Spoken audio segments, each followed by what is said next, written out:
En el mejor día de la semana, hablemos de libros. Tres caminos hacia Londres. Canto cuarto. Regent's Park.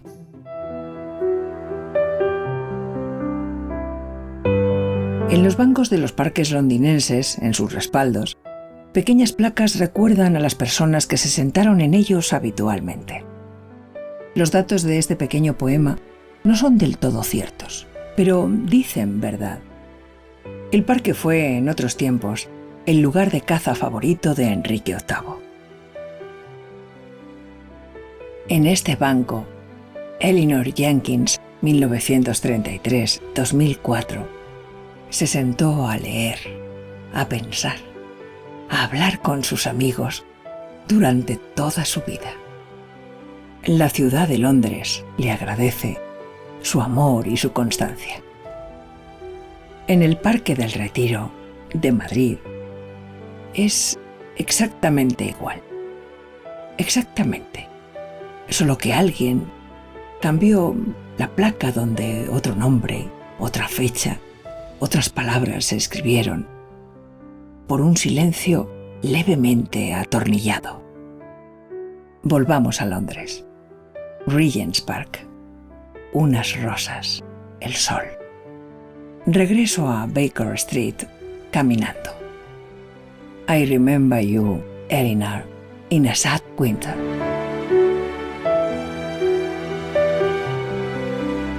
Hoy en este tipo de radio tenemos la suerte de hablar con un poeta grande como persona y grande como poeta y escritor.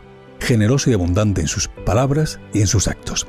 Un hombre, un poeta, un escritor que le gusta viajar con los ojos abiertos y presentes. Jesús, bienvenido. Hola, encantado de hablar contigo. ¿Cómo está el mundo de la poesía, Jesús? Pues el mundo de la poesía sigue teniendo esa mala, buena ley y enfermedad que ha tenido siempre. Es bueno, es malo, hay de todo. De todo, como en la viña del Señor, ¿no? En la viña del Señor, sí señor. Jesús Urceloy acaba de publicar un libro de poemas que se llama Tres caminos hacia Londres. ¿Cómo surge el libro? Porque cuando te adentras en sus páginas parece un recorrido turístico por algunos lugares emblemáticos de Londres. Bueno, surge del desencanto, porque yo no había ido nunca a Londres y en el año 2016, en abril del 2016, pues pasé de 5 días por allí. Sí. Con la intención de que me hiciese buen tiempo y me llovió todos los días, con la intención de ver todos los museos y me encontré todos los museos cerrados, con la intención de visitar los lugares emblemáticos y descubrir unas colas que llegaban hasta el Támesis ida y vuelta, en fin. Y en esas circunstancias, pues decidí adoptar la función del poeta, es decir, de paseante con los ojos abiertos, y me dediqué a mirar las cosas que pasaban y las gentes y las situaciones y todas esas cosas que le pueden llamar la atención a un poeta cuando no tiene museo abierto. Y entonces, pues hice eso, dar una vuelta por allí, ver a la gente, mirar de una manera crítica al mundo que me rodeaba e intentar sacar lo positivo y lo negativo, evidentemente, de ese tipo de visión de un mundo que, por supuesto, sigue siendo extranjero para los españoles, por mucho que digamos, Sí. y donde, curiosamente, hablan otro idioma. Claro. Por eso somos extranjeros. Jesús, el libro es un poco disruptivo como tú en su métrica, o es que a mí me lo parece. Porque el autor lo es. Sí. No. La mayoría de los...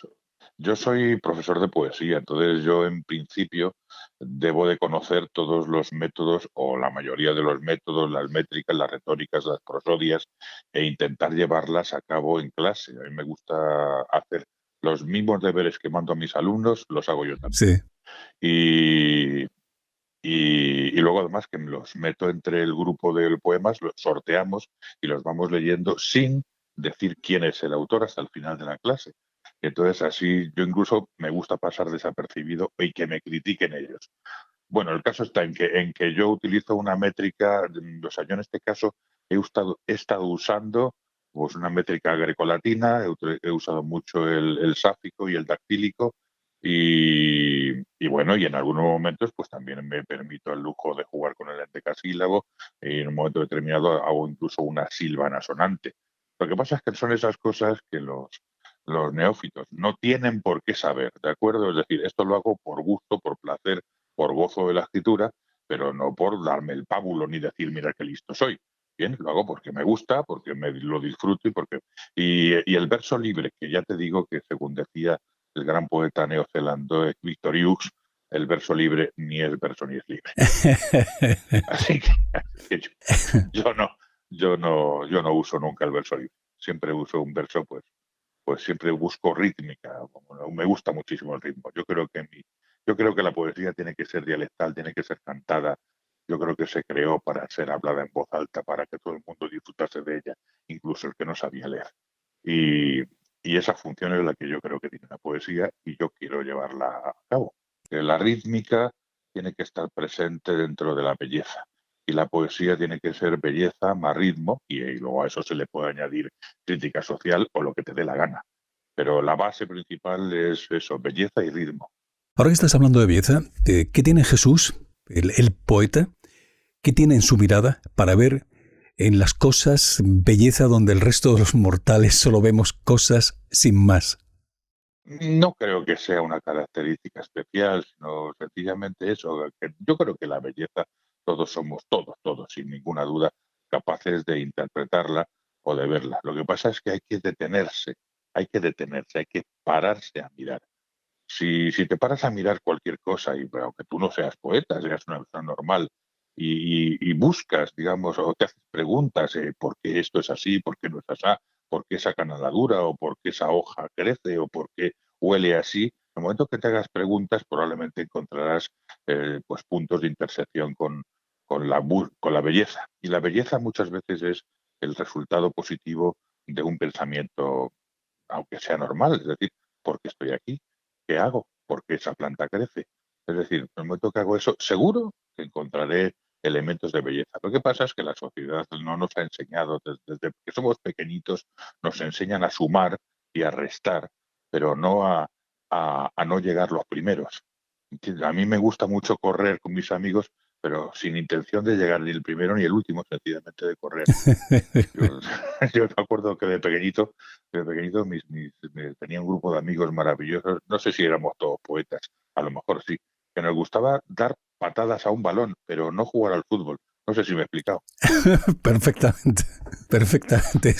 Es como ver, disfrutar de un pastel a través de la vista o directamente disfrutar ese pastel, ¿no?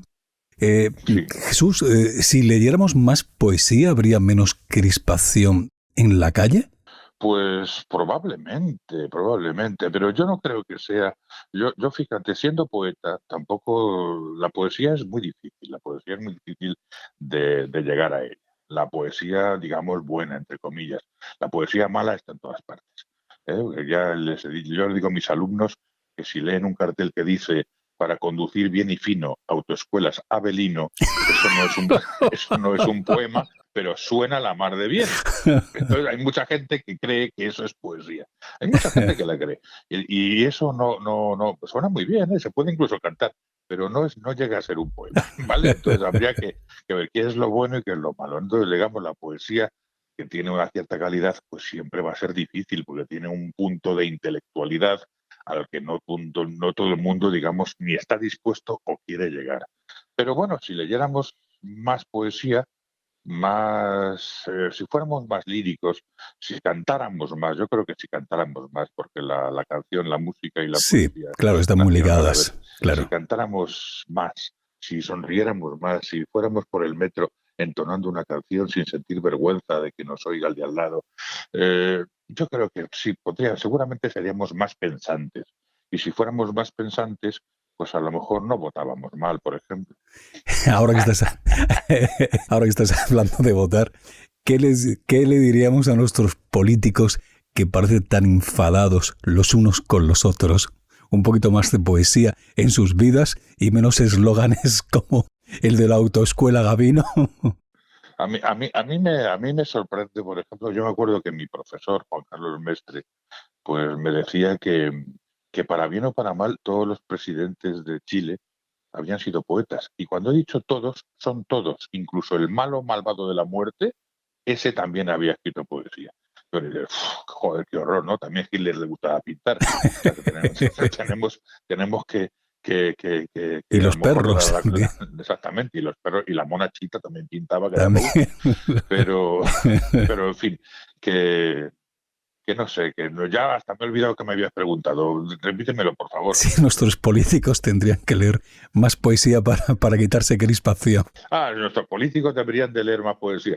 Yo creo que nuestros políticos lo que tienen que hacer es sentarse y delante de los problemas y buscar soluciones entre todos. Y nada de yo voy a ser el que va a solucionar vuestra vida, sino sentarse entre todos, a buscar lugares de intersección, de comunicación, y cuando haya un problema, resolverlo. Y cuando estemos en tiempos de paz y no haya problemas, pues que cada cual derive por el lado que le dé la gana.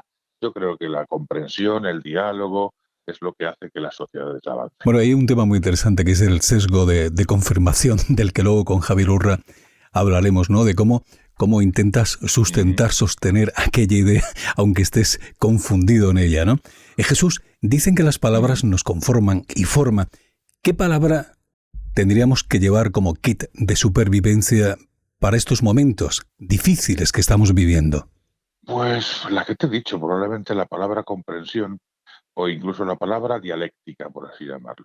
Yo creo que lo más interesante entre cuando dos personas se unen, que sabes aquello que decía Kapuscinski, que cuando dos personas se encontraban, lo normal es que construyeran o un muro con una puerta y una cerradura, o un silencio entre ambos, que es lo normal. Pues yo creo que eso hay que quitarlo y hay que jugar un poco más la dialéctica, porque la dialéctica no implica que ames al contrario ni que adoptes sus ideas, pero sí que le escuches. Que le escuches, por Dios, escucha lo que dice el que tienes enfrente, que él también escuchará lo que digas tú. Luego, si llegáis a puntos de intercambio, pues magnífico. Pues la dialéctica del amor, la dialéctica de la palabra, la dialéctica del gozo, la dialéctica de la vista, todo eso a lo mejor suena un poco griego, pero es que de ellos estaban antes, los griegos. Claro. Después llegaron el resto. Yo creo que la dialéctica, el cariño y son palabras que tienen que estar en nuestro bolsillo para ser usadas. Eso, comprensión, dialéctica, cariño. Intentar, ¿no? Entrar en ese marco de referencia del otro para ver por qué el otro ve lo que ve, dice lo que dice y hace lo que hace, ¿no? Eso yo creo que nos vendría bien. Si pensáramos un poco que todos somos el otro, pues a lo mejor las cosas pues irían un poquito mejor, probablemente. Seguramente. 3 caminos hacia Londres, el nuevo libro de Jesús Urceloy, un libro imprescindible en la mesita de noche, que nos dará un horizonte más amplio a través de la mirada despierta y presente de este gran poeta. Jesús, muchísimas gracias. Enhorabuena. Muchísimas gracias a ti. Eres un amor y te quiero. Muchísimas gracias, igualmente. El mejor día de la semana. Fran Mezcua.